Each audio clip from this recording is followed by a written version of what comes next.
Se tu deres notícias com frequência, sendo uma fonte credível, em que tu vais buscar fontes credíveis, ou seja, tu não és um fontanário, tu estás a partilhar uma notícia, são coisas diferentes. Nós hoje em dia já fazemos um bocadinho o trabalho de fontanários, mas eu quando comecei era impossível eu ser um fontanário porque eu não tinha fontes. Sim, claro. Certo? Portanto, eu limitava-me a partilhar as notícias que já haviam lá fora e trazia-as para Portugal.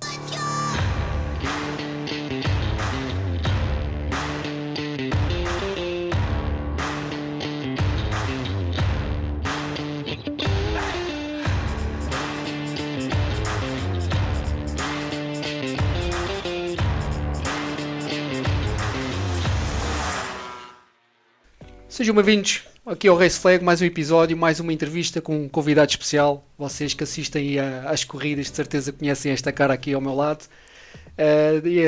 Tenho o prazer de estar aqui comigo Francisco Galrão, como vocês já muito conhecido por vocês. Portanto, vou fazer o convite do costume, convido-vos a ficarem na próxima hora aí desse lado, acompanharem a nossa conversa. Portanto, let's go, vamos embora. Francisco, olha, muito obrigado por aceitares o nosso convite. É um privilégio ter-te aqui. A gente costuma-te ouvir nos comentários das nossas corridas, da Sport TV. E hoje vais-me ouvir um bocadinho mais, mas mais perto. E mais perto, exatamente. É um privilégio. Aproveito já para dar os parabéns porque gosto muito dos teus comentários. Não estou aqui a passar pano. É mesmo no sentido, é mesmo de sincero. Gosto muito de ouvir os teus comentários. És uma pessoa que transmite conhecimento, também já foste piloto, portanto já foste, não, és piloto QB. QB. Não, porque eu nunca cheguei a competir, portanto piloto de QB, tenho alguma experiência de pista, mas nunca estive envolvido em competição mas também diretamente. Tem experiência, há alguns que falam e não têm experiência nenhuma, mas pronto, isso é... Imagina, eu acho que acabou por ser algo que hoje em dia me ajuda um bocado no meu trabalho. Entendes? Claro, acho que sim. Porque tu conheceres como é que a moto reage em pista, como é que costumas perder a frente, ou como é que, o que é que tu sentes antes de perder, ajuda-te um bocado a analisar as coisas. Até o pormenor de saberes as trajetórias, que às vezes eu vejo comentários que aquilo, meu Deus, dá para pôr as mãos nos ouvidos e isso é algo só apetece tirar o som da televisão. Tu com o tempo e tu vais ver que vai-te começar a aparecer também mais cedo ou mais tarde, assim começas a ganhar alguma exposição, tem a parte muito boa, claro, né?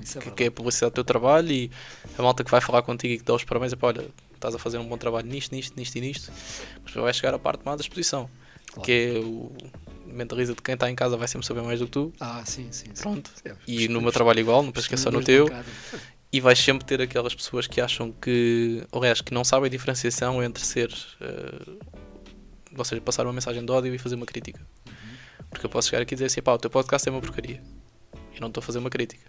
Claro. Estou a passar uma mensagem de ódio basicamente, independentemente de ser mais ou menos agressiva, só te estou a fazer isso. Agora, se eu chegar aqui e disser assim, olha, no teu podcast eu não gosto, por exemplo, da tua intuação, ou não transmites o conhecimento necessário, ou uma cena qualquer, ou a tua câmara não é boa, percebes? Eu estou a fazer uma crítica. Exatamente. Tu depois ou aceitas ou não aceitas, e ou tentas melhorar ou não. Exatamente. Isso já vem de ti, mas eu estou-te a fazer uma crítica como deve de ser.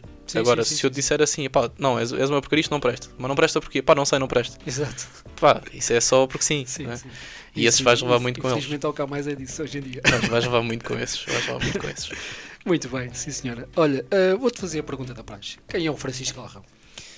Quem é o Francisco Galrão? Bem, o Francisco Galrão é um gajo que cai de paraquedas no mundo dos comentários, porque não é a minha área de trabalho, não é a minha área de estudo. Aliás, é a minha área de trabalho hoje em dia, mas não é a minha área de estudo. Eu tenho 22 anos, eu ainda estou a estudar, já devia ter acabado, mas ainda estou a estudar, de fazer uma licenciatura em Engenharia Mecânica, e apareceu um bocadinho sem querer o convite de ir à Sport TV, e as coisas acabaram por correr bem, e até hoje estamos por lá.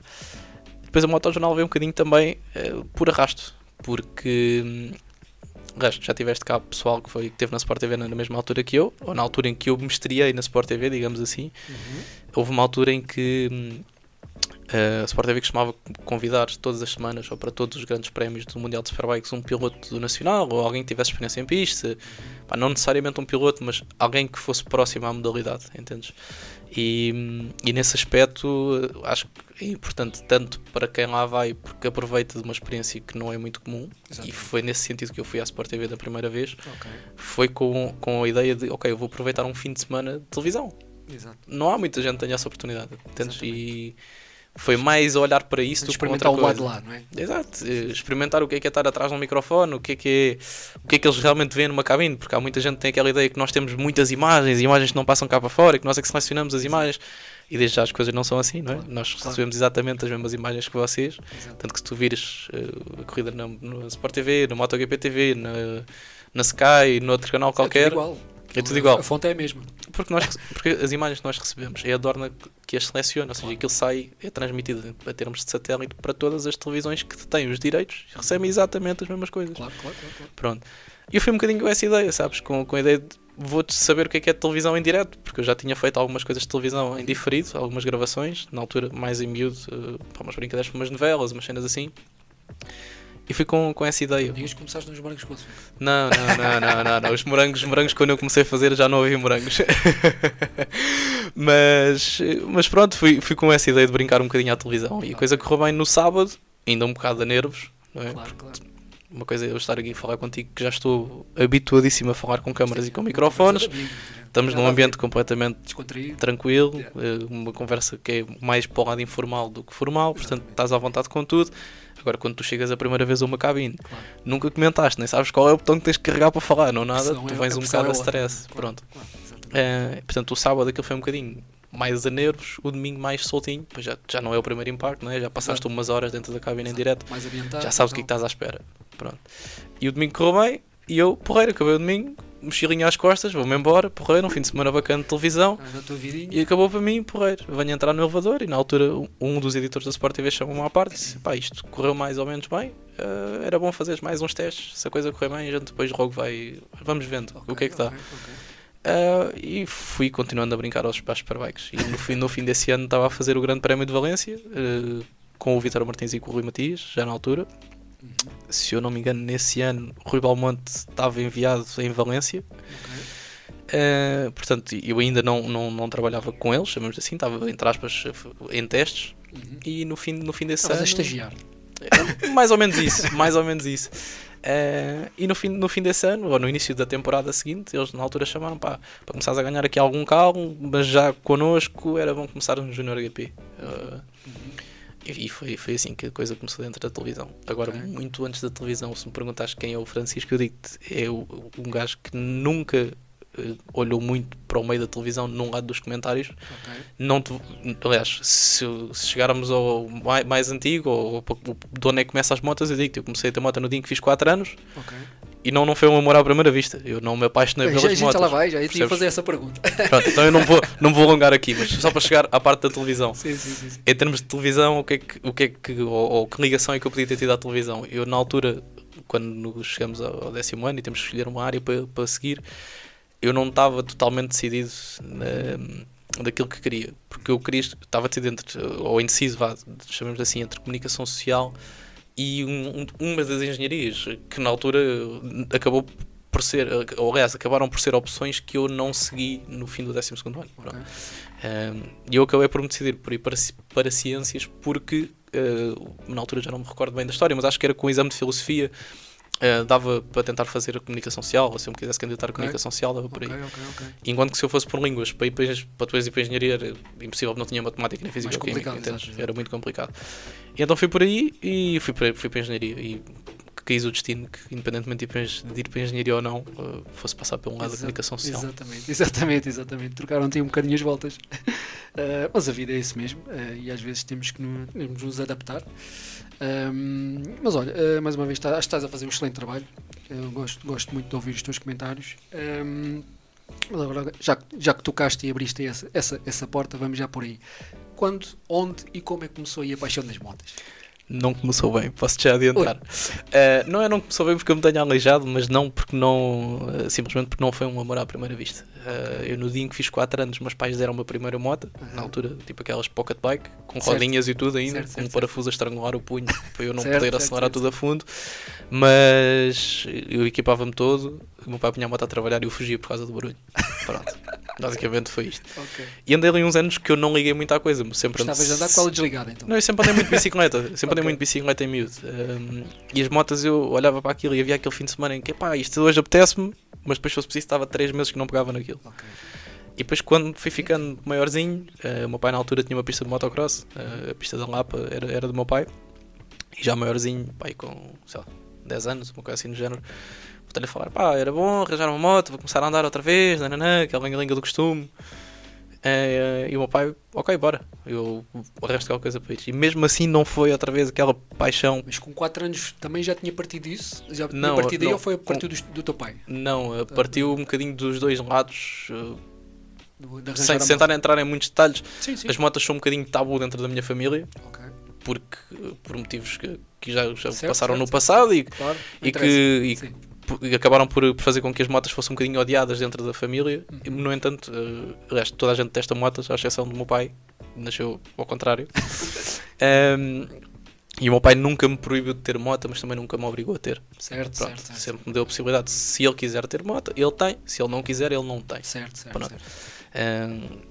Portanto, nunca projetou. Não incentivava, mas também não cortava as pernas. Nunca projetou sonhos que fossem dele em mim, pronto, mas também nunca me cortou as pernas para fazer o que eu quisesse. Muito bem. Pronto, e eu na altura já não me lembro, já não me lembro bem da história. Eu acho que ele perguntou-me: queres uma PlayStation ou uma moto? Eu disse que queria uma moto, um bocado assim do género. Estás a ver, tipo, pronto, e acabei por não ligar muito àquilo, a verdade é essa. E com 10 ou 11 anos também não adorei, porque eu sempre andei em terra nessa altura. Pronto, e eu não tinha gozo, chamamos-lhe assim, em andar na terra.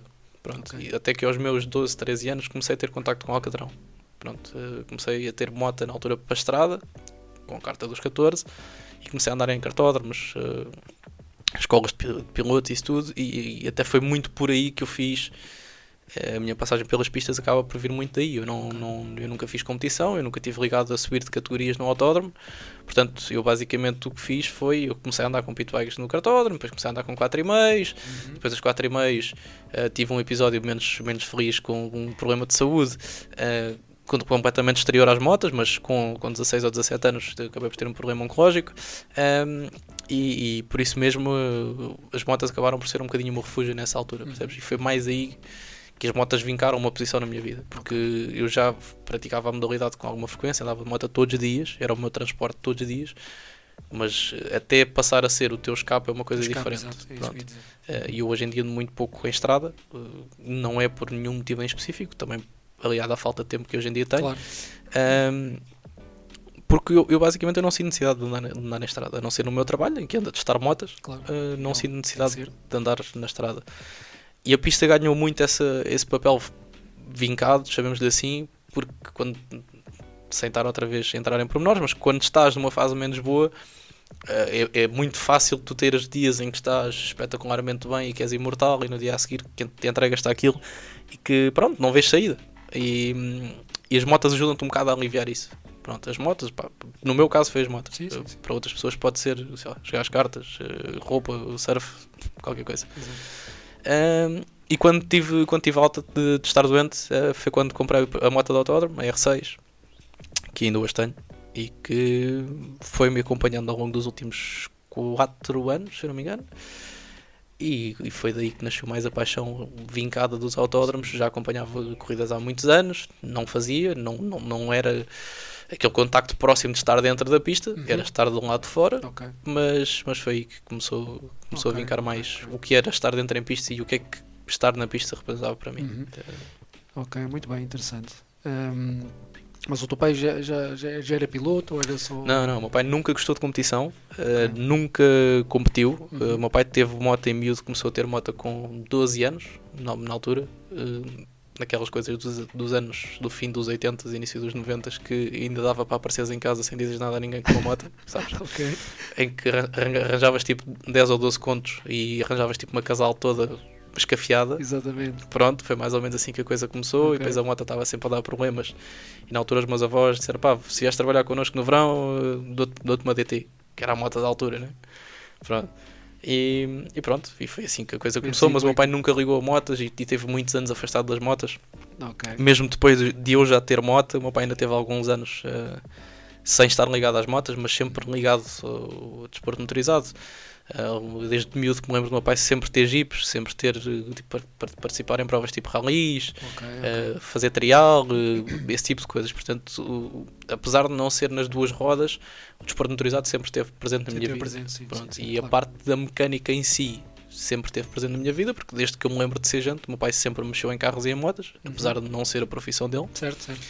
E a partir aí dos meus, sei lá, 9 anos, uma coisa assim do género, o meu pai começou a fazer restauros mais a fundo, na altura em carros, depois passou para as motas, portanto a mecânica que sempre esteve um bocadinho próxima de mim, apesar de não ser eu a praticar, sempre foi uma coisa que não me era estranha. Estava presente no dia a dia, mas não me era estranha. Exatamente. Muito bem. Isso acabou também agora por se evidenciar, se calhar agora na tua escolha que tu fizeste para ires para a engenharia, não? Sabes que eu honestamente não sei. Para ser muito sincero, eu honestamente não sei, porque eu acho que a minha ida para a engenharia mecânica, e eu digo isto muita vez, eu não me vejo a trabalhar com motas depois de terminar o curso. Entendes? O resto não me vejo a trabalhar com motas, eu já trabalho com motas, mas estar diretamente relacionado num trabalho de segunda a sexta, 8 horas por dia, agarrado a motas. Isto porquê? Porque eu acho que tudo o que é demais deita por fora. Pronto. Eu já vivo das motas hoje em dia, apesar de estar a acabar o curso, mas vivo das motas em termos de comentários, em termos de artigos nas revistas. As motas já estão muito presentes na minha vida. E eu acho que tudo tem a sua dose e tudo tem que estar dividido, e tudo o que é demais deita por fora. E achas que estarás sempre nesse mundo até ao fim, dentro dos comentários? Ou achas muito complicado dizer-te, porque o mundo só no dia a dia? Portanto. Eu não sei, sabes que o mundo da televisão pode ir de 8 a 80 e de 80 a 8 muito depressa. Pronto. É um bocado complicado tu ires de besta a bestial, mas de bestial a besta é um instante. Claro. Pronto, e nós não nos podemos esquecer que nós trabalhamos com canais, com canais de televisão, meios de comunicação social, mídia, como quiseres chamar, e se o canal onde tu estás a trabalhar tem os direitos do desporto que tu comentas, porreiro. Se amanhã deixa de ter, estás descalço. Exatamente. Pois. Pronto, portanto, é um meio que não é garantido e depende sempre muito do público. Qualquer espetáculo vive do público. Se o teu podcast não tiver visualizações nenhumas, tu vais chegar a um ponto em que vais deixar de o fazer. Claro. Estás a dar tempo, dinheiro, e só estás a mandá-lo ao lixo. Exatamente. Pronto. Portanto, tu vais sempre precisar de ter feedback, e qualquer espetáculo, seja televisão, seja uma revista, seja um jornal, seja um teatro, vive sempre do público. Claro. E a partir do momento em que não há público, acabou. Exatamente. Pronto. Portanto, tem que haver sempre um trabalho constante de te ires adaptando ao novo público que vai havendo para aquilo que tu vais fazendo. Imagina, hoje em dia o público que vê o MotoGP não é o mesmo que via há 15 anos atrás. Sem dúvida, porque hoje em dia tens um representante português e há 15 anos não tinhas. Pronto.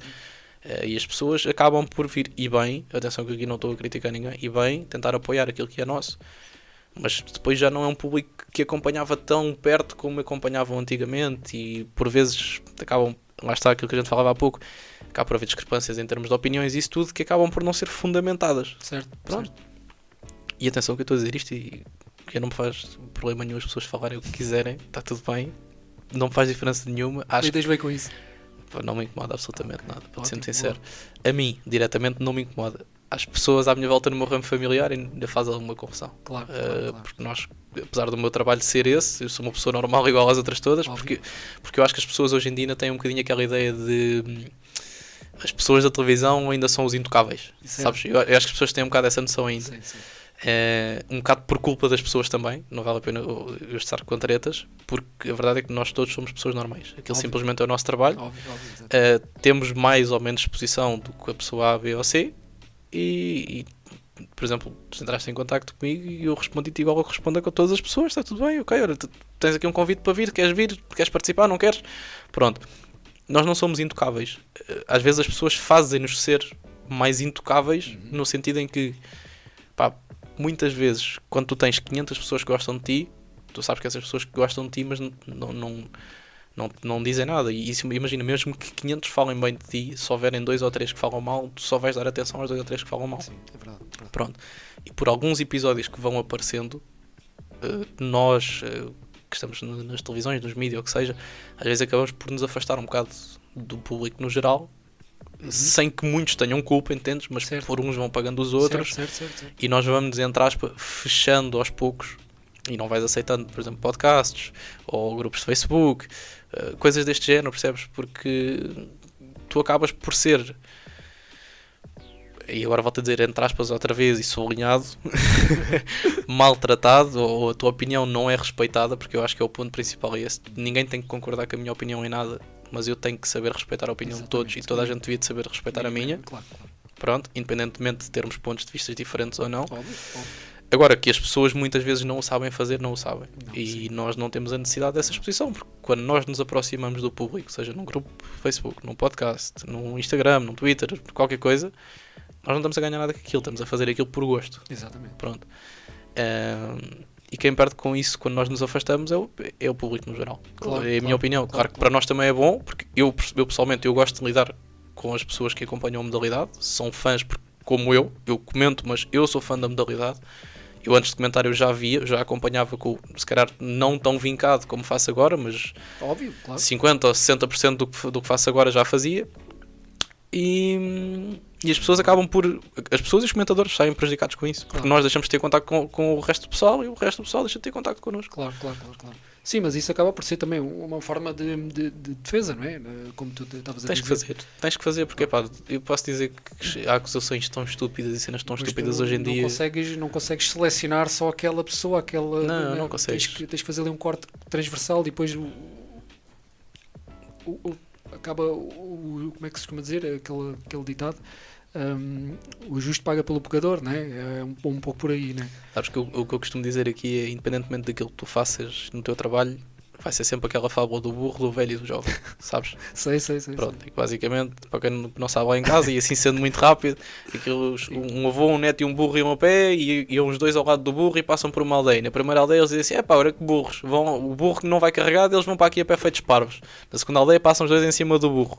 E coitado do burro, vai levar com os dois em cima. Exatamente. Na outra a seguir, vem o velho em baixo, o puto vai em cima do burro. Olha para isto, o velho tão idoso vai ao lado do burro e o miúdo pedir a andar, vai em cima do burro. Na quarta trocam, olha lá, o avô vai em cima e o coitado do miúdo vai a pé. Conclusão, o que tu fizeres vais ser sempre criticado. Sempre, exatamente. Não vais agradar a toda a gente, é impossível. É impossível. É verdade. Pronto. Tens é que saber onde é que tens que estar e de quem é que te deves rodear. E hoje em dia, brincar, são quase 3 anos de trabalho, ou seja, 3 épocas de trabalho completo, fora aquelas corridas que eu disse que fiz. E hoje em dia já dá para selecionares quem é que queres na tua vida e com quem é que queres partilhar ou não. Pronto, é verdade que eu hoje em dia não participo em grupo Facebook nenhum, por exemplo. Não escrevo para nenhum, porque se eu for comentar alguma coisa, não interessa o que é que eu comento, vai sempre haver aqueles 3 ou 4 que vão lá só porque és tu. Exatamente. Pronto. E isto não é ter mania da prescrição, é um facto. Sim. Não é verdade. E há podcasts em que eu tenho que estar mais fechados ou que estão mais riscados para mim por motivos que já existiram anteriormente e que hoje em dia não têm espaço por conta disso, mas só estão a colher os frutos que semearam. É verdade. Sim, concordo perfeitamente também com isso. Muito bem. Olha, vamos passar aqui um pouquinho, já que lidas agora com muitas motas, não é? Como tu já disseste, trabalhas também para a Motojornal, ou seja, que dá-te o privilégio de andar de moto. Exatamente, de testar muita moto. Qual foi a moto até hoje que gostaste mais de testar? Que te impactou assim mais? Pergunta complicada. Se calhar foram várias, mas... Pergunta complicada, porque foram vários, são segmentos muito distintos. Eu posso dizer que eu gostei muito, por exemplo, eu andei em cartódromo com a Ducati Hypermotor nova, com a Mono.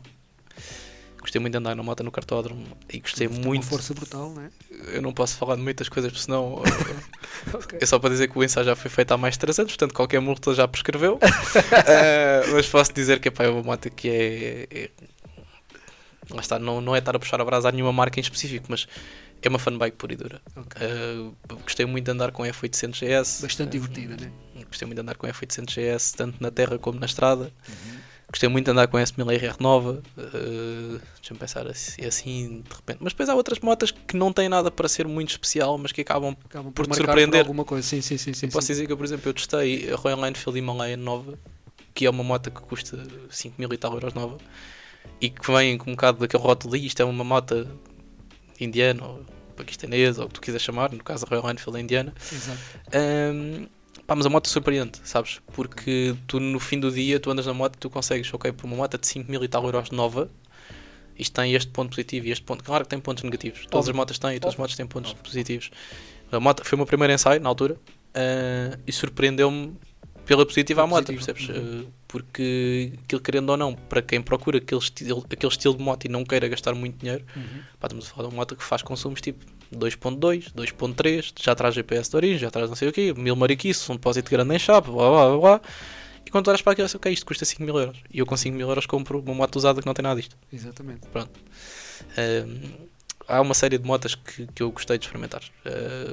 Se calhar assim, se tivesse que escolher uma de todas as que testei até hoje para comprar e para ter a moto para o uso que eu dou às motas na estrada, porque o meu uso de moto hoje em dia não é tanto o uso diário, é muito mais o uso de viagem, tipo mototurismo. Ok. Eu posso dizer que no ano passado, por exemplo, fiz uma viagem de 3.500 km e que este ano tenho uma planeada também. O ano passado fiz a Nacional 2 toda e um grande bocado do sul de Espanha. Ok. Este ano vou fazer os picos da Europa. Pronto. Se calhar, tendo em conta aquilo que eu uso de moto, é a S1000XR. Ok. Ok. Porque é uma moto que eu gosto pessoalmente, gostei de andar e acho que encaixa no meu estilo de moto. Muito bem.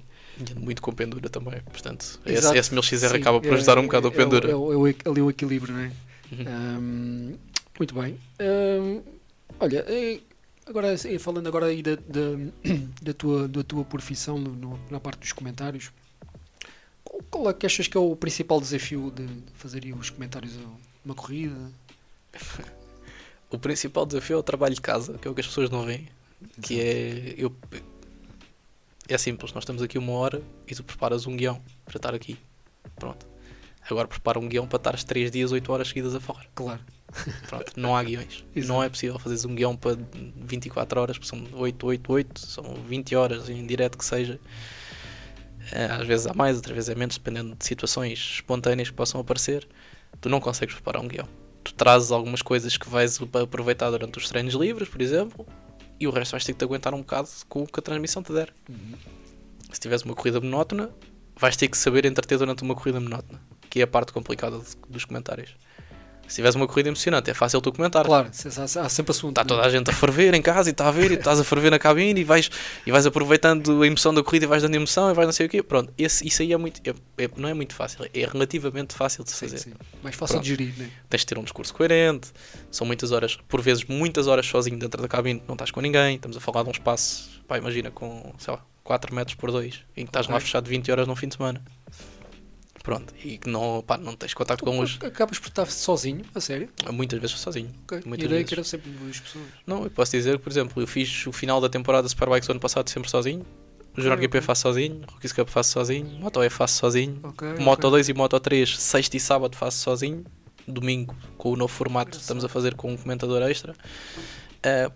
Tens dias que passas 7, 8 horas sozinho e assim não vês um raio de sol. Né? Exato, Depois a cabine está fechada, tens tipo o ecrã à frente, o computador, o outro computador, os outros 2 ecrãs. Depois, basicamente, as pessoas que tu vês ou que tu falas é quem te vais cruzando nos corredores quando vais à casa de banho e o áudio e a continuidade que vais falando durante a transmissão. Agora, para mim a situação mais difícil sempre para comentar são as bandeiras vermelhas. Ok. Porque há uma bandeira vermelha e do nada aquilo é interrompido. Exatamente. Há situações que tu sabes que vai ser uma coisa rápida. Uma moto que caiu e que ficou um bocadinho de óleo no chão, sabes que aquilo vai ser rápido. Agora, quando é aquelas situações, tipo, eu posso dizer que foi houve um Junior GP em Misano, acho que foi em Misano, no início do ano passado, a última corrida de todas, portanto eu já vinha com 5 horas de transmissão, ia para a sexta hora, e a meio da sexta corrida, ou da quinta corrida, que é o que faz a sexta hora, há um acidente nas Stock 600, e há motas a arder, caem tipo 6 pilotos de uma vez, bandeira vermelha e estás 45 minutos seguidos a ver nada. Exato. Porque não há nada e tu estás 45 minutos a falar de nada. Exato. Como é que tu entretens 45 minutos com nada? Não entretens. É fácil. Portanto, eu diria que o ponto mais difícil, isto em termos de situações espontâneas, sim. é bandeiras vermelhas longas. São as bandeiras vermelhas longas. Acredito que seja um desafio bastante o resto complicado. é o trabalho de casa. Tens de estar sempre em cima da novidade, tens de ter as tuas fontes. Outra coisa que a mim sempre me intrigou, vocês, aquelas estatísticas, o piloto tal ganhou no ano tal, vocês têm aquilo tudo na cabeça? Não, algumas coisas nós temos acesso. Mas eu vou-te ser sincero. Eu não me lembro quem é que ganhou. Há muitas coisas que vêm de nós. Há outras aliás, a malta não tem esta noção, mas 95% das coisas que nós temos acesso, qualquer pessoa tem acesso. Claro. Tens que procurar as fontes certas, Claro, tens que perder tempo a procurar. É parte do teu trabalho, como é óbvio. Vocês desculpa interromper, vocês acabam só por ganhar eu vou dizer como um mortal, mas ao espectador, digamos assim, é na parte dos rumores. Vocês têm aqueles contactos mais diretos com o paddock, Sim, tem algumas ali coisas. alguns... E tens Mas de contacto resto, em termos com estatísticos, alguns... estamos em pé de igualdade, não é? Porque Sim, a internet é para todos. Sim, eu ouvi hoje, e cada vez tens mais E as pessoas mecânicas só não sabem se não quiserem. Não é? com inteligência artificial, com isso tudo, perguntas o que queres e vão-te responder no momento. Exatamente. Pronto, agora é assim, eu posso dizer que em termos de MotoGP, por exemplo, e em Superbikes igual, as Superbikes então é facílimo, nem tenho que procurar muito, a ir ao site está lá. No MotoGP há algumas folhas que dão, que eu por acaso acho que não são públicas, mas que os canais que têm os direitos televisivos recebem, ou seja, a nossa produção recebe e transmite para nós recebemos pelo e-mail, abres e tens estatísticas, tens vencedores antigos, que estatísticas é que podem acontecer naquele fim de semana. Imagina, se o piloto está a ganhar vai ser a sua 98ª vitória, se não sei quem ganhar é o piloto número 54 com uma vitória da Ducati, um bocado assim do género, percebes? Portanto, então estas assim coisas já nós tens num temos patamar algumas acima. coisas. Pronto, Ok, agora ok. há muitas coisas que tens que trazer, porque isto serve-te para um minuto específico. Imagina, se aquele piloto ganhar, serve-te para dizer no fim da corrida. Certo. Agora, pensa que tens 45 minutos de treino na primeira sessão e 1 hora a seguir. Em 1 hora e 45 não é com isto que tu vais encher. Claro. Pronto, tens que saber que pilotos é que se mexeram da onde para onde, tens que conhecer os pilotos, que idade é que têm, de onde é que vêm, que campeonatos é que passaram, Que trabalho de casa. Não é? que triunfos é que tiveram. E eu posso dizer que quando estás a fazer pilotos grandes é muito fácil fazer. Quando estás a fazer tipo pilotos de MotoGP é facílimo. Claro. Quando tens 160 pilotos de Junior GP, em que a maioria tem 14 anos, não é muito fácil fazer. Exatamente, não há Pronto. muita informação deles, não é? Não é fácil. e Exato. não é fácil. E portanto vais sempre estar aqui um bocadinho entre a espada e a parede, dependendo do campeonato em que estás a fazer. Agora, quando estás a fazer MotoGP ou Superbikes é relativamente fácil, né? É pilotos que toda a gente conhece, toda a gente sabe de onde é que eles vieram, onde é que eles estão. Pronto. Em termos de rumores, tens que ter fontes credíveis, fontes que na grande maioria estão disponíveis a toda a gente. Claro que depois há meia dúzia de contactos que nós temos dentro do paddock. Eu pessoalmente falo com alguns pilotos do Mundial com alguma frequência, não é todos os dias, mas falo com frequência. Claro, exatamente. Faz parte. Até porque há pilotos com quem já me cruzei nos autódromos na altura em que ainda não eram conhecidos. Eu posso dizer que, por exemplo, o Denis Onchu, eu comecei a lidar com o Denis Onchu e ele ainda nem tinha entrado para a Rookies Cup. Foi no ano em que ele entrou para a Rookies Cup. Por exemplo, o Manu Gonzalez, falo com ele com frequência. Tenho o contacto dele, tenho o contacto de Discord. Deste-lhe os parabéns este fim de semana. ainda não falei com ele. Desculpa. O Yário Montella, por exemplo, é um piloto com quem é fácil falar com ele. E depois tens sempre alguém dentro daquele meio, porque depois quando tu estás dentro deste meio há muito tempo, repara, quando tu dás notícias, por exemplo, em Portugal, há pessoas que também vão ver em Inglaterra, em Espanha, em Itália, no Brasil, seja o que for. Ou seja, aquilo é público. Então, a partir do momento em que metes uma coisa na net, o algoritmo vai decidir para quem é que vai bombar aquilo. Pronto. E por vezes, se for uma pessoa que acompanha muito desporto motorizado, vou dar um exemplo, jornalistas de outros países, por vezes a tua notícia vai chegar a outros. Okay. Sim. E hoje em dia tenho relações com jornalistas de outros países que muitas vezes estão no autódromo e que vão-te dando updates. Pá, umas coisas eles vão postando, outras coisas eles vão falando contigo. Eu posso dizer, por exemplo, há um jornalista polaco que trabalhava muito com o EWC, dou-me bem com ele, falo com ele frequentemente, tenho fotos do processo de desenvolvimento das motas para a equipa onde ele hoje em dia trabalha, ele manda-me tudo com embargo, ou seja, embargo para tu teres uma noção é quando tu recebes algo. Imagina, a Ducati vai apresentar a pintura do próximo Grande Prémio. Pronto, eu já recebi. Ninguém sabe que eles vão apresentar uma pintura. Eu só posso, ou seja, que ele vem com embargo, eu tenho que assinar um documento em como não posto aquilo até à data de confidencialidade. Até à data que está estipulada, e depois naquela data eu já posso partilhar como toda a gente que tenha aquela imagem pode partilhar e toda a gente só vai saber naquela data. Pronto. Eu com este jornalista polaco, por exemplo, eu faço isso muita vez. Eu tenho as pinturas das motas com muita antecedência, um line-up de pilotos, quem é que vai ser o fornecedor dos fatos, com que moto é que eles vão correr. Pronto, percebes? Isto acontece-me com alguns jornalistas a nível mundial. Não são assim tantos como muita malta pensa, mas já é um leque relativamente interessante. Nunca foste aliciado para dar uma fuga de informação? Já, e não quer dizer que de vez em quando não diga qualquer coisa em casa ou assim, mas estamos a falar. Às vezes escapa, né? Não, imagina, os meus pais vêm corridas também, percebes? Então não quer dizer que eu estiver a falar ao mas jantar em de casa é qualquer uma coisa, coisa e agora- digo assim, opá, olha, hoje soube que isto vai acontecer, não sei o quê. Eles sabem que aquilo não vai sair para lado nenhum. Pronto, eu Certo, estou a certo, falar certo, com certo. eles. Agora não posso estar a desbroncar, como é óbvio. Agora, que já me perguntaram muita vez e que houve muitas vezes em que eu tive que responder como se não soubesse nada e Claro. já a saber as coisas, já Claro. me aconteceu muita vez. Claro. Já E me há de aconteceu muita acontecer, vez. há de acontecer. E vai continuar a acontecer. Faz parte, faz parte. Vai continuar a acontecer, certamente. Muito engraçado saber isso. Lá está, isso é daquelas realidades que a gente não, quem está deste lado não faz. Mas sabes não que faz- muita não gente faz. tem noção ou acha que isto acontece pelo canal ou pelo mídia onde tu trabalhas. Não vem do canal. Oh, O claro, canal fornece, claro. eu estou a falar de um exemplo específico. Claro, A Sport TV fornece-me essas folhas que vêm do MotoGP porque são eles que as recebem. Claro. Pronto. Tudo isto que eu estou a falar dos jornalistas, as equipas que entram em contato comigo, isso tudo, não vem diretamente da parte da Sport Claro, TV. isso é Francisco Alvão é que tem esses contactos. Sim, não, sim, não, sim. E eu, claro, eu sendo parte, neste caso, da Sport TV e da Motojornal, vou trazê-los para a Sport TV e para a Motojornal. Neste caso, quem vai beneficiar é a Sport TV e não tu, né? Sim, é isso. E é isso que acaba por te tornar, ou por haver um diferencial entre ti e qualquer outra pessoa, é que tu acabas por conseguir trazer algumas coisas que Claro. outra pessoa não consegue. Informação é poder. Claro. Informação é poder. Claro. Seja naquilo que for, né? Muito bem. Bom saber isso. Quer dizer, quando souberes alguma coisa. Quando eu souber qualquer coisa, eu continuo sem dizer. Exato. É assim que o Race Flag começa a ser. Partilhar informação. Não, mas é o que eu te Não, digo, tô assim, brincando, tô brincando. eu acho que as pessoas só têm que ter noção de uma coisa. Nós vivemos numa cidade hoje em dia em que é muito fácil eu ter impacto, ou tu teres impacto, ou quem está a ver ter impacto. Eu se tiver uma rede social, seja, acho, A sério? seja um acaso, Instagram, eu acho um que TikTok, seja um verdade. Twitter, seja o que for, se tu deres notícias com frequência, sendo uma fonte credível, em que tu vais buscar fontes credíveis, ou seja, tu não és um fontanário, tu estás a partilhar uma notícia, são coisas diferentes. Ok. Nós hoje em dia já fazemos um bocadinho o trabalho de fontanários, mas eu quando comecei era impossível eu ser um fontanário porque eu não tinha fontes, Sim, claro. certo? Portanto, eu lógico, limitava-me a partilhar as notícias que já haviam lá fora Claro, e trazia-as para Portugal. claro. Pronto. E acho que toda a gente consegue fazer isto. Tu desde que sigas as páginas certas, os jornalistas certos, isso tudo, e claro que tens que perder tempo e estar horas nas redes sociais, porque aquilo tem que sair.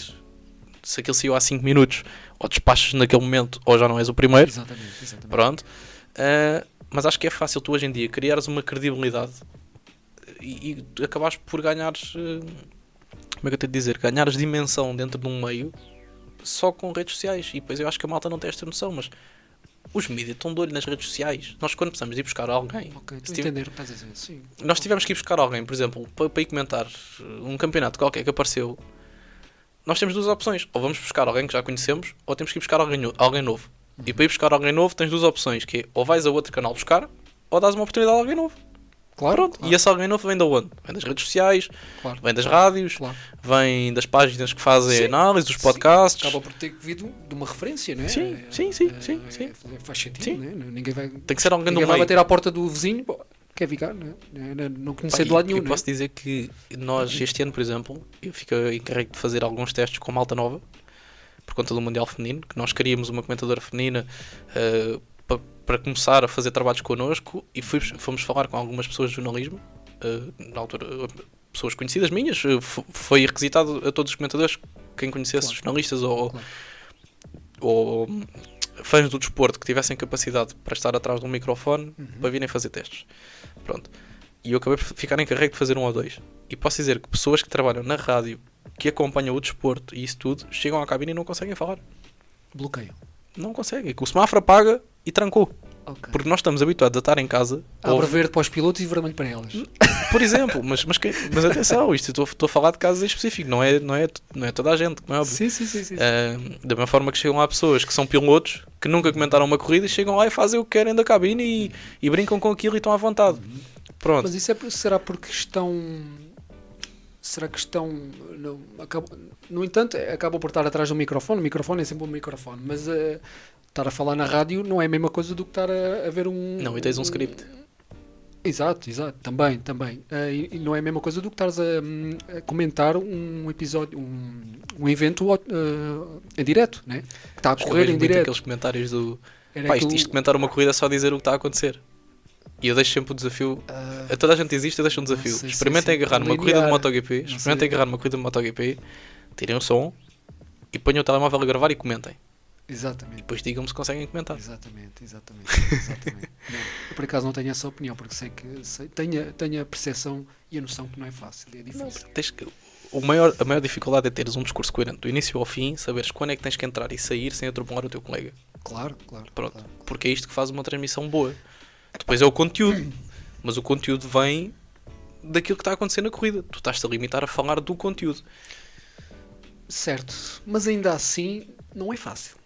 Não é fácil. Eu não acho que seja fácil. Tens de conhecer algumas palavras e tens de conhecer aquilo que está a acontecer. E começas a ganhar um ritmo que é, imagina, tu quando vais comentar as primeiras vezes, tu não tens umas expressões que tu recorras quando precisas. Eu sei que isto não me estou a explicar bem, mas para tu perceberes, por exemplo, tu quando vais arrancar, por exemplo, fazer um arranque de uma corrida, tu a primeira vez estás à toa porque os pilotos estão a parar na grelha e estão não sei o quê. Mas hoje em dia, se eu for fazer qualquer corrida de qualquer modalidade, eu vou chegar e vou dizer, temos já a bandeira verde no fundo do pelotão, o semáforo vai acender assim que se apagar os 5 semáforos, vamos arrancar. Já tens uma coisa programada. Não quer dizer que faças igual sempre. Já tens um script teu próprio, né? Mas tu já sabes o que é que podes usar em que momento. Certo. Hoje em dia já consegues fazer isso. Claro. No início não consegues, percebes? O problema é esse. Certo. Quando tens uma queda ou quando tens qualquer coisa, tu não sabes muito bem como é que has de agir, porque são coisas espontâneas. Certo. Agora, há coisas que acontecem nas corridas todas as corridas têm que ter um início e um fim. Mas isso é experiência, né? Isso vais ganhando com É o experiência. tempo, é o tempo. Mas o que eu estava a dizer há bocado, por exemplo, imagina, pões um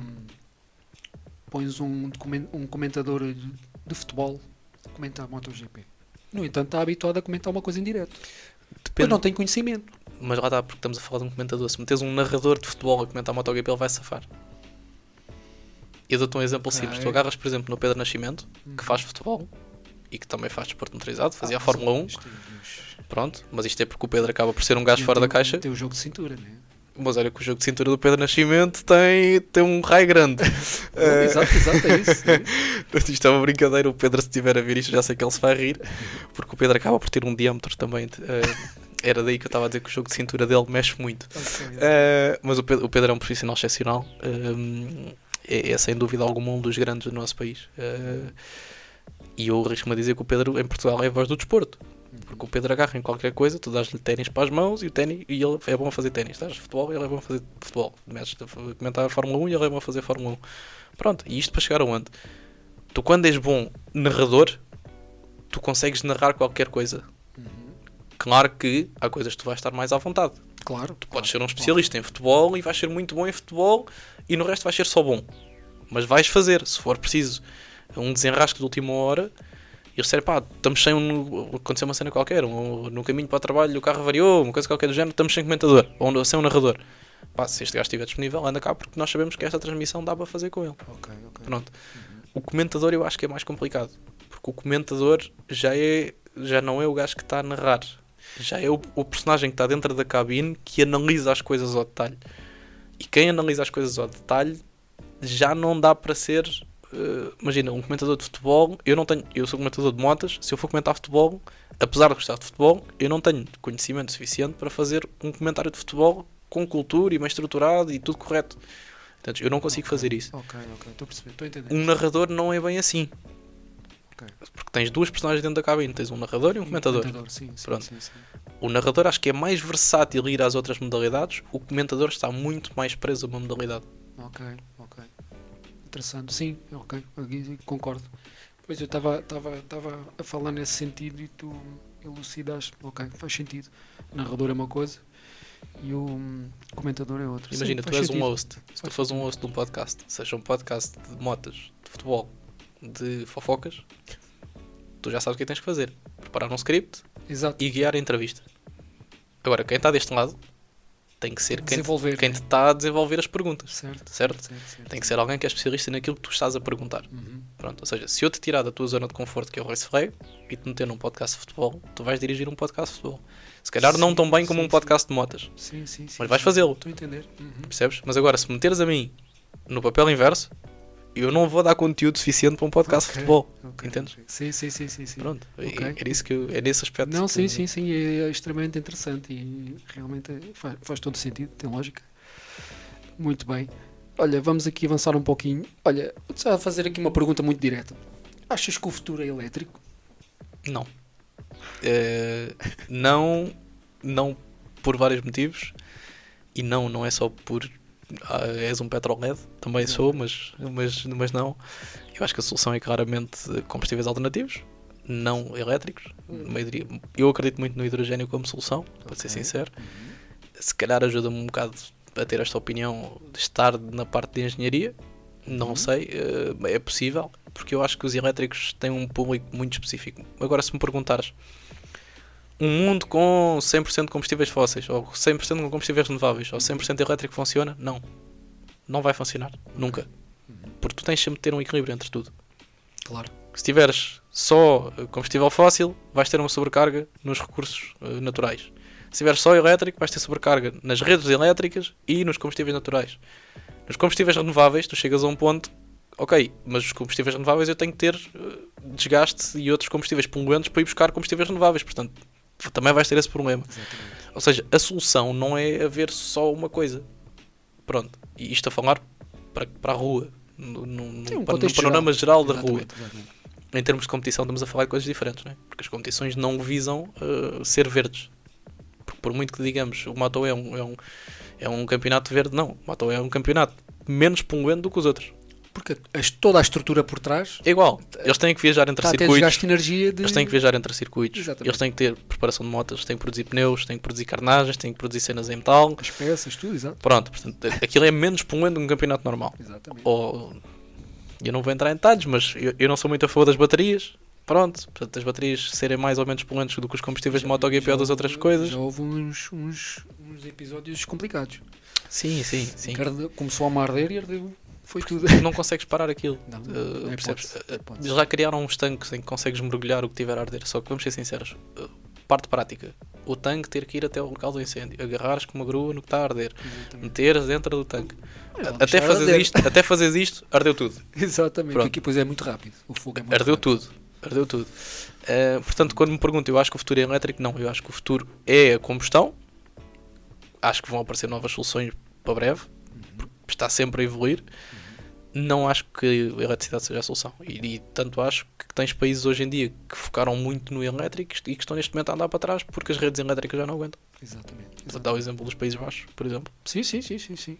Pronto, e a competição acho que é um bocadinho igual. Acho que hoje ainda somos um bocado empurrados para tem que ser elétrico e tem que ser. Não tem que ser. E acho que vamos chegar a essa conclusão mais cedo ou mais tarde. É verdade que dá jeito a muita gente ser elétrico hoje em dia. Não vale a pena estar com tretas. Há muita gente que beneficia com isso. Óbvio. Eu acho que o elétrico tira um ponto fundamental das corridas, que é o barulho e as vibrações. Aquelas sensações Tanto para os pilotos que o como adepto para quem vê gosta. cá fora. E eu já falei disto alguma vez com alguns colegas meus, e há quem não concorde comigo. Mas eu digo que tu tens vários sentidos, e um dos teus sentidos é a audição. Portanto, tu quando queres uma experiência de autódromo, tu queres ter a vibração, aquilo que estás a ver, o cheiro das motas a passarem e o barulho. O barulho, claro. O barulho é uma parte do desporto motorizado. Não vale a pena estarmos com tretas. Tu se fores ver eu vou-te dar um exemplo muito simples.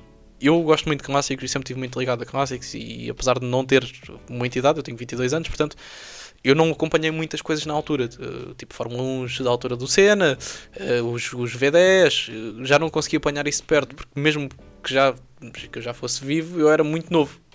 Pronto. Sim, claro. Eu fui a Goodwood, fazem 2 anos seguidos que eu vou a Goodwood, já estive no Festival of Speed e no Revival. Pronto. E quem tiver a oportunidade vão, porque vale a pena. É giro. Pronto. Deve ser giro. Vale a pena. Mas tem que gostar mesmo daquilo, porque senão vão lá passear só ver carros. E o que me faz olhar para aquilo é a evolução que tivemos. Imagina, tu olhas para uma moto dos anos 90 e olhas para uma moto atual e tu veres a evolução do que é que se passou de uma para a outra e o que é que se manteve. Pronto. E depois tudo o resto, que é veres qual é o processo daquilo trabalhar, como é que aquilo trabalha hoje, e foi tão simplificado hoje em dia, ou não, porque já há muitas coisas que foram muito mais dificultadas, não é? Sim.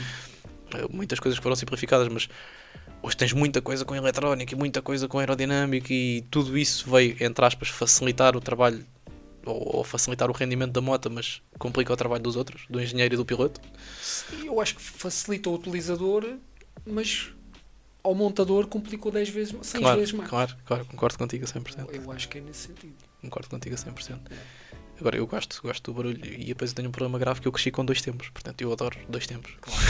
Cheirinho, Eu gosto de 2 tempos, não Exatamente. escondo. Exatamente, eu também.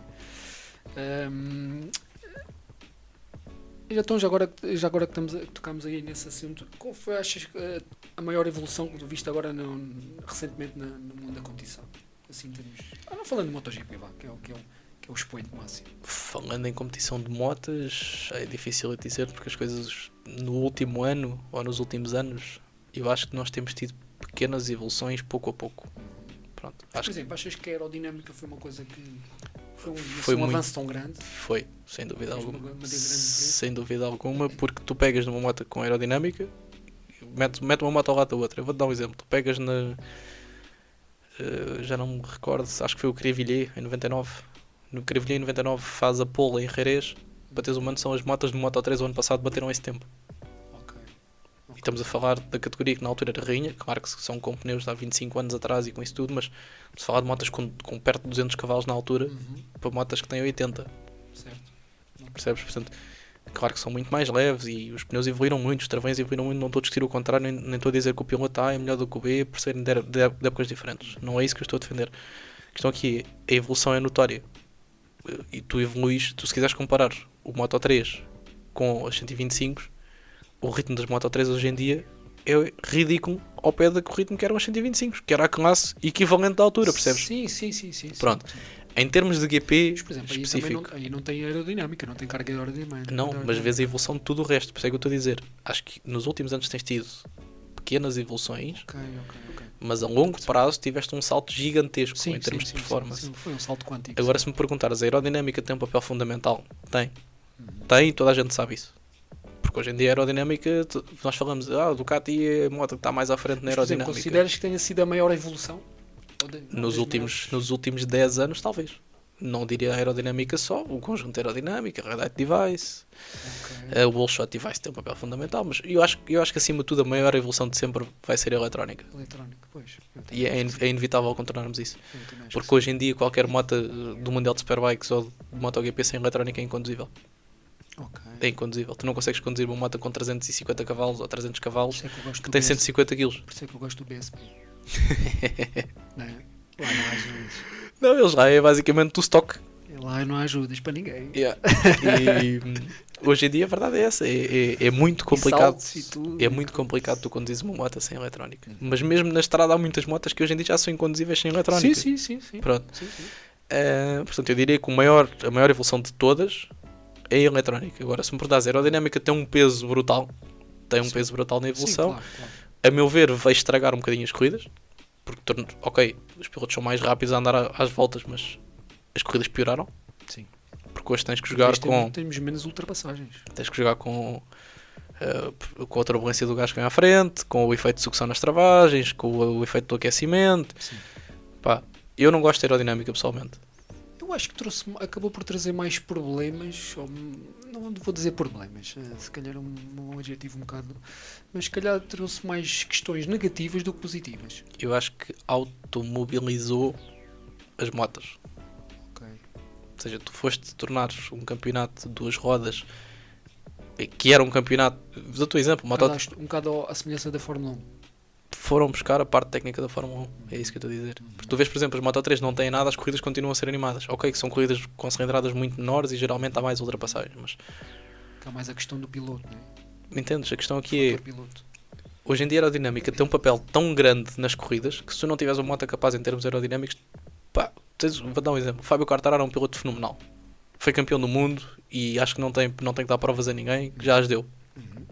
No ano passado andava a lutar por pontos. Exatamente. Entendes? Portanto, hoje, e atenção que eu não estou a dizer que o problema da Yamaha era só aerodinâmica. Não, sim. Mas é uma das partes fundamentais. E eu acho que a aerodinâmica vai estragar muito as corridas. Em termos de espetáculo, é verdade que quem olha para uma moto de MotoGP e não vê a modalidade, olha para aquilo e aquilo, o que é isto? Isto não é uma moto. Exato. Mas quem acompanha a MotoGP já não se identifica com estas motas. E eu identifico um bocadinho com esta segunda opção de quem já não se identifica muito com estas motas. Gosto pela parte nerd de gostar da parte técnica e de perceber como é que aquilo funciona. Da tecnologia, mas da essência da tecnologia. Mas as corridas pioraram muito, é inevitável. Eu também acho que sim. Também acho que sim. Também concordo com essa porque eu vejo corridas desde muito novo, né? Comecei a ver na altura do Duan. É assim, a lembrança que tenho mais era do Duan, porque ele era maravilhoso, não tinha nada a ver, né? As motos E o que é que não tinhas nessa altura? Nem eletrónica nem aerodinâmica. Exato, aquilo era puro e duro. Era a condição pura e dura. Ok que havia motas melhores, mas isso vai sempre a ver. Motas a sair de curva com a frente no ar, a deslizar, trazer... E é óbvio que vais sempre ter motas e carros melhores ou piores. Isso é inevitável. Até porque a posição de condução deles, eles tinham que ter o centro de massa e sim, era o joelho de fora e muito o diferente corpo para sustentar a moto. Sim, né? o Duan até por questões hoje de lesão. Hoje em dia pendura-se completamente fora da moto, porque aquilo pronto, também tem que ser, né? E começa a provocar muitas quedas hoje em dia. Mas eles hoje têm que sair mesmo fora da moto, que faz parte, tem que ser. Tens que baixar o centro de gravidade. Senão não há hipótese. Mas sim, não tem nada a ver. Eu também concordo perfeitamente. Muito bem. Estamos quase aí na nossa horinha, mas ainda temos mais uns minutinhos. Já tiveste a oportunidade de entrevistar assim grandes pilotos?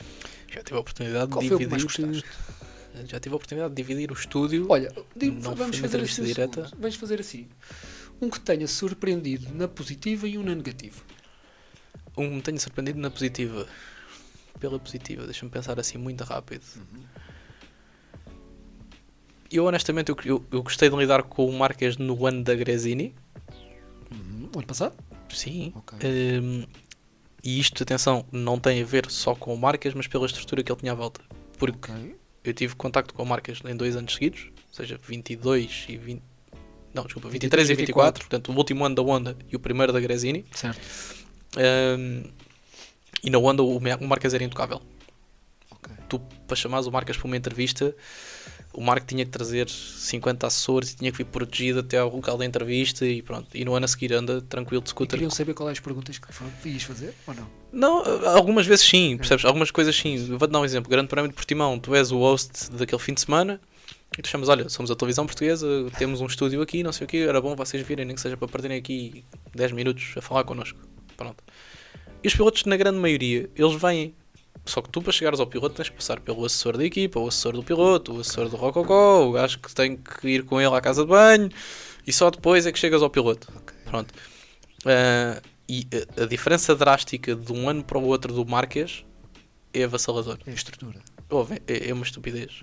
O Marques era tipo intocável na Honda. Era um deus lá dentro. Pronto, e tu chegas à Gresini e o Marques está no ambiente. Aquilo que tu vês cá fora, que ele te transmite de estar relaxado, é como ele anda no paddock. Ele anda a passear no paddock de um lado para o outro. Ok. Tranquilo. Acredito que agora com a Ducati seja um bocadinho diferente. Pois. Já está numa estrutura de fábrica e ainda por cima com o rendimento que está a começar a ter. Pronto. Mas foi uma diferença abismal de um ano para o outro. Okay. O pior é complicado dizer-te. Se é que tiveste, não é? O pior não sei. Não, eu nunca tive assim muito más experiências em termos de...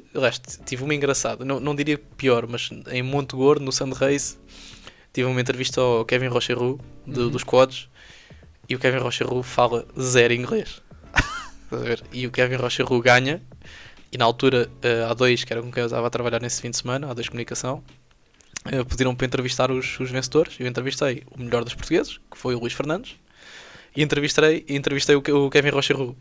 Pá, e o Kevin Rocheroux, aquilo foi só rir, estás a ver? Estás a lançar perguntas e ele está-te a responder completamente à toa, porque ele não percebe o que é que tu dizes e responde com cenas mesmo ao lado. Ora, mas isto quando eu digo mau é no sentido de não conseguires guiar a entrevista e perceberes que ele não está mesmo ali para te responder àquilo. Okay. Entrevistas boas. O Todd Kellett foi muito fácil de entrevistar, o António Maia foi muito fácil de entrevistar, o Pablo Nieto foi muito fácil de entrevistar, o Diogo Moreira é muito fácil de falar com ele. Okay. Portanto há aqui uma série de pilotos. Sim, mas não é só isso. Imagina, independentemente da língua, é uma pessoa muito aberta. Sabes que gosto muito parecido fisicamente com o Diogo Moreira. Vocês davam para irmãos. Eu não acho nada. São, tu estás a dizer, são muito parecidos. Eu não acho nada, mas agora vou olhar para ali e depois na edição pões aqui uma foto do Diogo Moreira. Exato. Vou pedir isso ao Gonçalo. Mas por acaso acho. Agora que tocaste no nome dele, já tinha pensado nisso. É boa onda. Deve ser. A maioria dos pilotos não tem aquele estatuto de estrela. Há 3 ou 4 que têm. Eu, por exemplo, eu não lido muito bem com a Enea Bastianini. porque acho que o Ené Bastianini tem um bocadinho mania da perseguição. Eu posso dizer que nós tivemos num episódio em Portimão, o Hero Walk era por baixo do nosso estúdio. Pá, e as pessoas, repara, que eu posso ser fã do Quartararo ou ser fã do Brad Binder ou o que tu quiseres, mas passar qualquer outro piloto e se eu quiser que ele me autografe alguma coisa, mesmo que eu esteja com o chapéu do Fábio Quartararo, eu estico o chapéu para ele me assinar. Pronto. Pá, e todos os pilotos que foram ao Hero Walk, zero problemas em assinar o que quer que fosse. O Ené Bastianini só assinava coisas do merchandising dele. Pô, fazia ideia. Só que o Ené Bastianini, isto já foi há 2 anos, se eu não me engano, há 2 anos não era, e eu continuo a achar que ele não é o supra-sumo da batata dentro dos fãs. Pronto, é um bom piloto, sem dúvida alguma. Sim. Mas não é uma cara do MotoGP. No dia em que o Ené Bastianini sair do MotoGP, o MotoGP continua a existir igual. Não é como se o Rossi tivesse saído. Perfeitamente. Pronto. E ele só assinava as coisas dele. Ok. Ele só assinava as coisas dele. De resto, pá, imagina, o Toprak é rir-te com ele. O gajo deve ser uma boa onda. Nós temos um amigo em comum daqui da zona, daqui da Margem Sul, é da Almada. É só rir. É só rir. O Scott Redding é só rir. Claro que depois há pilotos que são mais cordiais. Tipo, claro. Jonathan Rea é mais cordial. Claro. Pronto. Agora, não te consigo destacar assim nenhuma entrevista que tenha sido má. Houve momentos engraçados. Okay. Não acho que tenha havido assim ninguém que me tenha gostado de entrevistar. Ok. Engraçado. Interessante isso do Bastianini, por acaso. Também não é piloto com... Mas sabes que não é muito comum. Mesmo os pilotos de Moto2 e tudo. Eu não quero dizer que é uma barbaridade, mas acho que nem o Rossi fazia uma coisa dessa. Não, imagina, uma coisa é tu dares uma coisa de um rival, sei lá. Chegares ao pé do Rossi com um chapéu de Lorenzo. Se calhar até dava, agora de Marques duvido. Eu posso dizer que o Marques assinou uma bandeira minha do Rossi. Eu tenho uma bandeira do Rossi 2x1 que comprei no ano em que o Rossi se despediu do GP, portanto já na Petronas. Tenho uma bandeira grande e tenho uma bandeira toda assinada. É mais para um lado do que para o outro, percebes? Não sei se estou a fazer entender. Não, mas eu posso dizer que o Marques assinou, mas a assessoria dele da Honda quis-me expulsar do paddock. Okay. E o próprio Marques é que disse: não tem problema nenhum, isto não me custa nada assim. Tinha a bandeira, tinha a bandeira toda assinada. Se calhar às vezes também isto é um bocado telenovela dos mídias. Isto para mim foi dos melhores episódios do paddock. Eu estou dentro do paddock, na altura com a Sport TV, mas eu não estava a trabalhar nesse ano. E aproveitei, já que não estou a trabalhar. Eu tenho montes de deslizadores de pilotos, tenho luvas, tenho chapéus, tenho tudo assinado. Pronto. E tinha essa bandeira 2x1, ou tipo, uma coisa gigante. Imagina, tipo, o tamanho desta mesa em bandeira. Pronto. E pedia toda a gente para me assinar aquilo. Aquilo era uma bandeira tipo amarelo fluorescente, né? Rossi Fumi, com o 46 e de Thank You Vale. E toda a gente assinou. Pedro Acosta ainda no Moto2, Max Biaggi, toda a gente assinou a bandeira. Pronto. E eu chego ao pé do caminhão da Honda, tipo, vejo o Marques a sair com o fan club à porta do caminhão, e eu chego, estico a bandeira e ele assina aquilo na boa. Vem um assessor da Honda que está dentro do motorhome deles, tipo do catering deles e assim. Sim. Vem a correr direto a mim, agarra-me no colarinho, puxa-me a credencial, quem és tu e estás aqui a fazer? E expliquei, então vai trabalhar, não tens nada que estar aqui, não. E eu, tranquilo, mas o Marques tipo, chega ao gajo para o lado e diz: olha, não, está tudo bem, ele só me pediu para assinar uma bandeira, isto não é preciso deste filme todo. Logo a seguir, quem é que vem a descer o paddock? Paulo Ciabatti. Sim. E eu, Ciabatti, porreiro, vou pedir para ele assinar a bandeira para ficar com uma bandeira porreira. E o Ciabatti chega ao pé de mim, e, aliás, eu chego ao pé do Ciabatti e digo: Paulo, gostava que me assinasse a bandeira. E ele diz: eu posso assinar a bandeira, mas tens que esticar a bandeira toda, que é para eu conseguir escrever. Conclusão. Eu e o Ciabatti estamos a esticar a bandeira toda à frente do caminhão da Honda e o Ciabatti escrever beda, tranquilo, à frente do caminhão da Honda. Foi só rir. É dos episódios que eu tenho, tipo, é o 8 e o 80, que vem aquela assessoria que eu estava a dizer, certo, que era certo. O Marco é um deus, e a seguir vem o Ciabatti, muito tranquilo. Não, estiquei a bandeira toda, que é para eu conseguir escrever tranquilo, mesmo à frente do caminhão da Honda, a bandeira de 2x1 do Rossi. Engraçado. Muito bem, sim senhor. Olha, qual é assim Sim, já quase para terminar, mas qual é, se tens algum evento, algum circuito assim mais preferencial? Eu gosto muito de Phillip Island. Okay. Gosto muito de Phillip Island, nunca fui. Gosto muito da pista, por ser uma pista diferente. Okay. Não há cá escapatórias em Alcatrão, não há nada do género. E depois por tudo o que há à volta de Phillip Island. Uma pista old school. Gosto muito de Phillip Island. Sempre com o pano de fundo de mar. Sim. E depois há sempre pistas que são icónicas. Mugello vai ser sempre icónico. Jerez vai ser icónico por tudo o que há à volta de Jerez. Porto de Santa Maria, Marbella. Vais ter ali muita coisa que é icónica. Tens outros traçados que Portimão vai sempre ter o teu carinho, porque é o traçado com as características. É a nossa casa. E é a nossa casa, exato. Acho que a Le Mans vai sempre ter todo o enredo de Le Mans com o festival e com a malta a fazer barulho e com isso tudo. Mas eu diria que se tivesse que escolher um circuito de qualquer campeonato para ir andar, eu escolhia Phillip Island pela experiência. Ok. Pela experiência.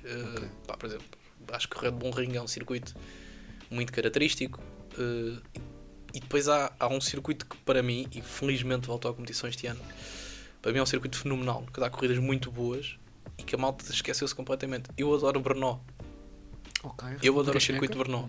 Gosto muito do circuito de Brno. Eu lembro-me de ser mais novo e jogar na altura PlayStation. Eu passei horas a jogar em Brno e estava no top 100 no MotoGP a jogar em Brno. Eu adoro a pista, eu adoro Brno. É verdade que Brno na altura estava no campeonato por razões um bocadinho menos boas, chamamos assim. Mas pronto, mas eu gosto muito da pista. Se tivesse que escolher alguma pista do campeonato, ou Phillip Island ou Brno. Phillip Island, muito grande. Ok. Uma pista gira também, de facto. E Assen, gostas de Assen? Aquilo também é uma cultura ali um bocado... Eu não adoro o Assen. É? Eu não adoro o Assen. E já tive a possibilidade de lá ir. Tenho família na Holanda e todos os anos se levanta essa questão de ir ver o Grande Prémio lá. Eu não adoro o Assen, mas não adoro o layout em si, sabes? Não é um layout que me atrai e depois, talvez por andar em pista também, eu olho para a Assen e não é aquela pista que eu olho e gostava de ir ali andar. Percebes? Acho que metia muitas pistas à frente de Assen até chegar a Assen. Ok. Exato. Engraçado.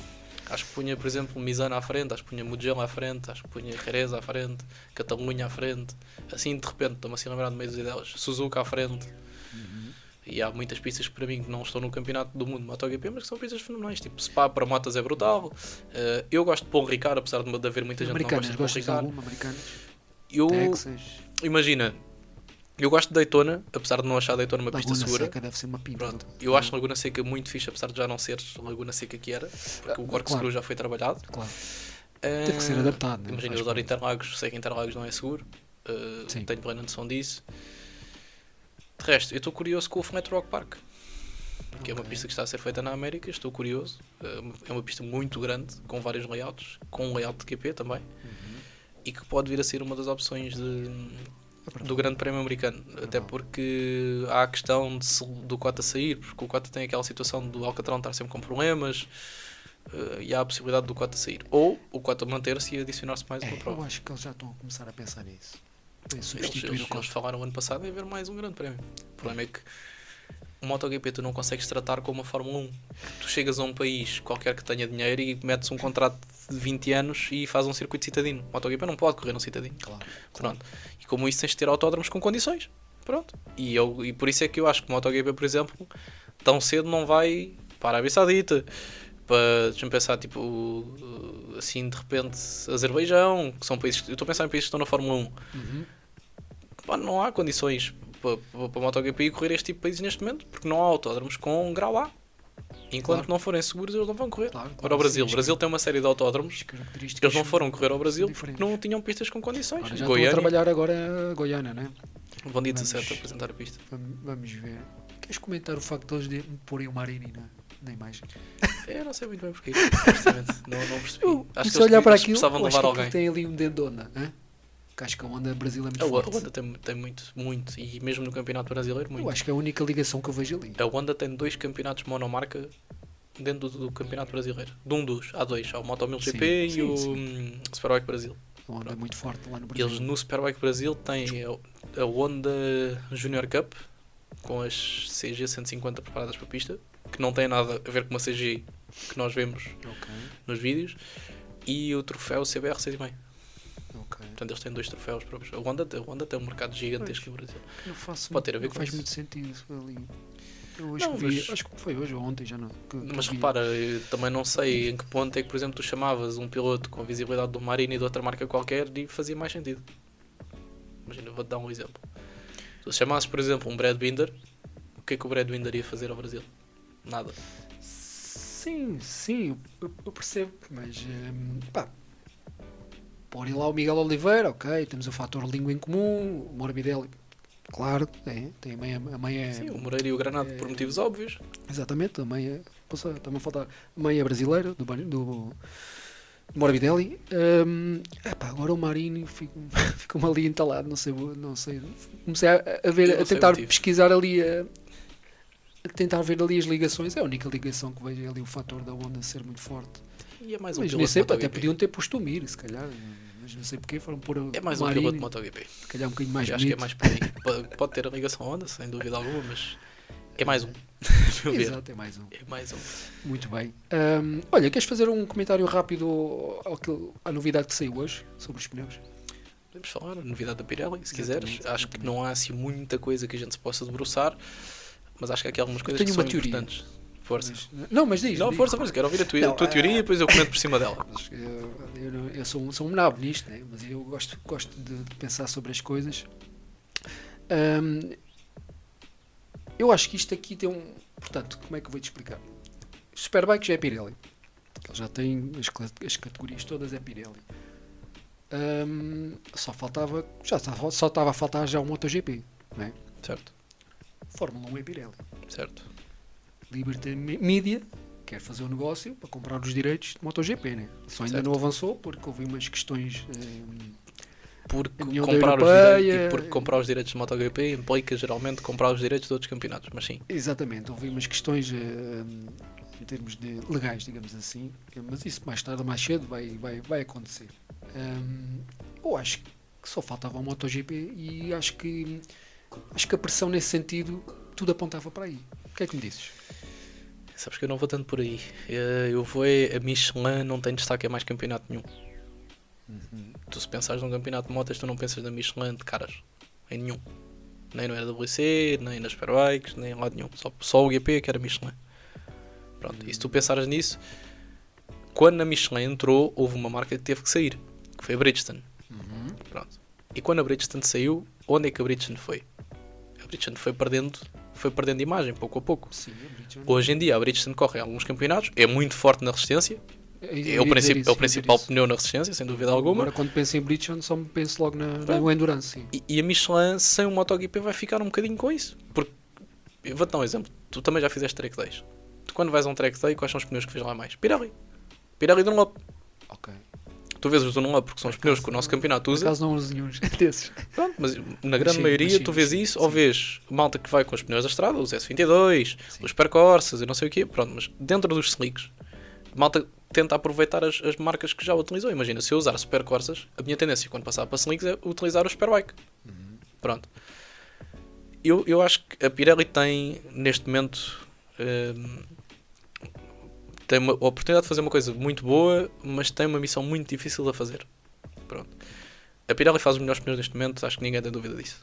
Pronto. Os pneus da Pirelli são muito bons. Sim. E tanto que tu vês, concordo, as Moto 2 passaram do Dunlop para a Pirelli, batem recorde em todas as pistas. As Moto 3 passam do Dunlop para a Pirelli. Questão que é só mesmo a categoria MotoGP é que não tinha Pirelli. E o resto, Moto 2, Moto 3... E o Moto E. O Moto E usava Michelin. Mas o Moto E é para acabar. Mas o Moto E vai passar a usar Pirelli.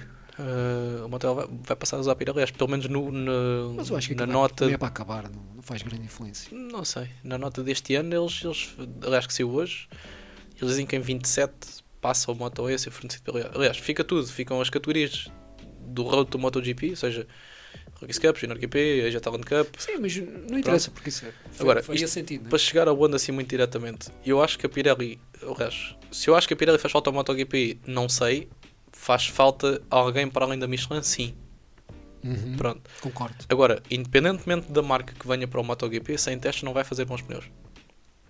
Que é o que acontece neste momento. Não há testes, a Michelin não consegue preparar pneus. A Michelin tem um composto novo, pronto para os pilotos estarem este ano para entrar no próximo ano. Pronto. E nós falámos disso no podcast da Sport TV esta semana.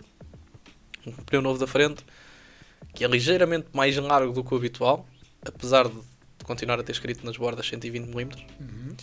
É ligeiramente mais largo, é um pneu que é mais leve e que à partida vai parar com os problemas das pressões. Ok. Pronto. Agora eu lanço aqui uma questão. Se a Pirelli nas Superbikes, em certas pistas, está a ter problemas com o stress no pneu, no MotoGP vai piorar. Certo. Pronto. Portanto, eles vão ter que desenvolver um pneu novo. Mais cavalagem. Repara, Phillip Island, por exemplo, eles fizeram pitstops obrigatórios nas Superbikes e nas Super Sport. Sim, porque até, se não me engano, não foi este ano, claro, foi o ano passado. Foi O ano passado já tiveram paragens também obrigatórias. O obrigatórias. rebentou o pneu lá. A Não, liderar a corrida. mas não foi na Austrália, foi em Most. Foi na chicana em Most, eu estava a comentar essa corrida. Foi na luta com o Batista, ele passa para a frente, rebenta o pneu de trás e leva tipo um A ensaio. ideia que era no Phillip Island, ok. Mas isto para chegar aonde? Eu pessoalmente, eu já tive a oportunidade de andar de Pirelli e andar de Dunlop em pista. Os Pirelli são pneus muito mais carcaça mole, ou seja, dão mais feeling. Não são, pelo menos na minha experiência, não são tão consistentes a longo prazo como os Dunlop. Em novos têm mais grip, mas têm um drop maior. Pronto. A Pirelli vai ter que desenvolver um pneu novo para o MotoGP, ponto. Sim. Porque a carcaça de Superbikes não vai funcionar, não nada. Eu não esperaria a Pirelli chegar e ser logo um pneu fantástico, mas não estranharia a Pirelli chegar e começar a bater agora as pistas. Ok. Pronto. Agora, eu acho que a Pirelli tem o desafio do tudo ou nada nas mãos, porque uma coisa é fazeres pneus para uma moto, entre aspas, de produção preparada para correr, e outra coisa é fazeres para um protótipo. Ok. Claro. E a Pirelli na Fórmula 1 não tem sido bem falada, independentemente de ser culpa deles ou não. Isso aí depois já estamos a entrar em questões burocráticas dos carros que eu não vou desenvolver. Mas nas motas a Pirelli tem sido muito capaz em tudo. Portanto, a minha opinião é: a Pirelli pode fazer um projeto muito bom, sim, mas precisa de ter meios para o fazer como qualquer outra marca. Percebes? Os pilotos precisam de testar. E no princípio vai ter as mesmas dificuldades que a Michelin também teve. Porque isso... vai ter pior, porque eles vão entrar num regulamento novo. Percebes? É que eles podiam ficar com dados das motas anteriores e desenvolver um pneu. Mas vão ser motas novas. Exatamente, vai ser tudo novo. Percebes? Eles vão ter que ter uma forma de desenvolver o pneu que nós ainda não sabemos. E lá estamos a falar no primeiro dia da notícia. No momento em que nós estamos a gravar isto, foi o dia em que saiu a notícia dos Pirelli virem para o MotoGP. Portanto, pode haver muita coisa que nós ainda não sabemos. E com o tempo vai ser falado. Faltam 3 anos, quase. Falta 25 todo, 26. E só chegam em 27. Portanto, eles têm muito tempo para fazer o pneu. E eu não acredito que a Pirelli vai baralhar um bocado as contas, de até propriamente em termos de equipas das motas, de desenvolvimento das motas. Vai porque é um comportamento todo diferente. Eu vou-te dar um exemplo: tu quando fazes um setup para um pneu que tem uma parede mais rija, é diferente de quando fazes um setup. Eu estou a falar em motas normais, tipo uma R6, uma R1. Sim. Tu quando fazes um setup para um Dunlop e para um Pirelli, é diferente. Tu vais abrir ou fechar hidráulicos com som do pneu que estás a usar. Exatamente. Porque o pneu vai ter uma parte de amortecimento que o outro não vai. E há um que vai precisar de mais peso para trabalhar para o mais pneu do que outros. Para o pneu deformar, e outro não. Eu acho que o que vai acontecer muito possivelmente com os Pirelli era o que eu estava a dizer. Eu acho que não vão ser fenomenais nos primeiros tempos em termos de durabilidade. Acho que é o ponto mais complicado da Pirelli encontrar neste momento, é a durabilidade. Porque eu acho que os pneus têm tudo para passar feeling aos pilotos. Porque na grande maioria os pneus da Pirelli são pneus que transmitem bom feeling. Agora, se vão durar toda a atenção que uma moto de MotoGP gera, consistentes, né? Se vai ter consistência. Eu acho que aí é que a Pirelli vai ter um desafio grande, porque eles sabem o que é fazer um pneu bom para uma moto. Claro. Isso não é segredo nenhum para a Pirelli, não é novidade nenhuma. Eles sabem. Mas o MotoGP acaba por ser uma coisa... Acabam por entrar no MotoGP um bocado escuro, né? No escuro, que aquilo... Mas ao mesmo tempo já tem alguma experiência de protótipos. Porque o Moto 2, querendo ou não, já é protótipo. O Moto 3 já é protótipo. E olha que eu achava que isto ia acontecer um bocadinho na transição do Super Sport para o Moto 3. A base vai ser um bocado por aí, o Moto 2, né? Eu também acho que sim. Só que o Moto 3, quando recebeu os pneus, não são iguais, porque as medidas também não são iguais, mas vieram muito daquilo que eram os pneus do Super Sport. Certo. Pronto. Portanto, tu continuas a ter as referências SC1, SC2, blá blá blá. Nesse aspecto a Pirelli vai ser brutal, porque nós finalmente vamos saber que composto é que os pilotos estão a usar. Exato. Porque o duro não se chama duro, chama-se naquele fim de semana, chama-se SC3, no fim de semana seguinte o duro pode-se chamar SC1. Pronto. Perdão. Agora, acho que a adaptação ao Moto 3 foi boa, e é o primeiro choque de realidade, das Super Sport para as Moto 3 funcionou, das outras Super Sport para o Moto 2 funcionou.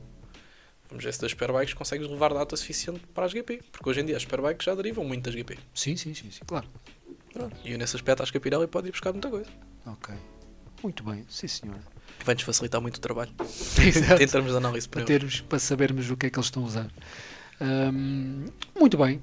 Olha, Francisco, acho que foi uma conversa interessante. Vamos ficar por aqui. Já passámos um pouquinho, mas não faz mal. Isto ficávamos aqui a tarde inteira, com certeza. Mais uma vez, olha, foi um gosto ter-te cá. Obrigado pelo convite. Temos que combinar mais uma vez ou outra. Há sempre assunto. Portanto, muito bem. Olha, foi a nossa conversa aqui com o nosso Francisco Galrão. Portanto, vou fazer o apelo do costume. Façam um like, comentem, partilhem, subscrevam o sinal, ativem o sinal, subscrevam o canal, ativem o sinal, o sininho e é isso. Mais uma entrevista aqui no nosso podcast. Portanto, muito obrigado por terem estado deste lado, a quem viu ou quem vai ver. É tudo. Pronto. Francisco, muito obrigado. Obrigado eu.